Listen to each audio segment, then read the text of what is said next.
I think a lot of people are motivated to do the right thing, but we often have a lot of questions about what is the right thing to do. So if we think about the pandemic, there's so many questions that come up. So am I morally obligated to wear a mask when I leave my house? We know that if we interact with other people, we might be risking spreading the disease. So how should we weigh our own good against the good of others in society? So the first part of the course is on ethical theory. So we look at the history of ethics, which is largely written by European men, at least within our tradition. What I'm trying to do in the course is to pair those classical canonical texts with contemporary texts that are examining how the work of those philosophers has been implicated in oppression or how it can be used to address oppression.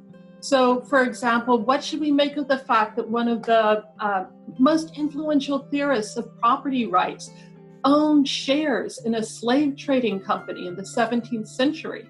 What should we make of the fact that modern feminists want to use the work of 18th century philosopher Immanuel Kant, who was certainly not a feminist, to address issues like sexual objectification? So I want to take the classic tradition of philosophical ethics and introduce students to it, but also introduce them to ways to critically reflect on it from a contemporary perspective.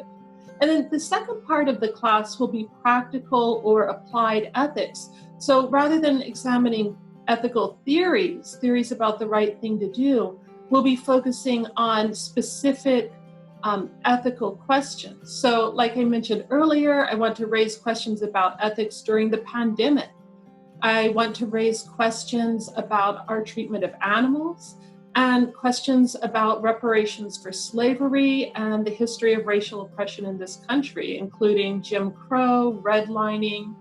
And so for each of those topics, the students will do a deep dive into the relevant history, the relevant facts. So for example, facts about factory farming and the treatment of animals in order to understand the context of the question, as well as the theory that we'll be applying to it.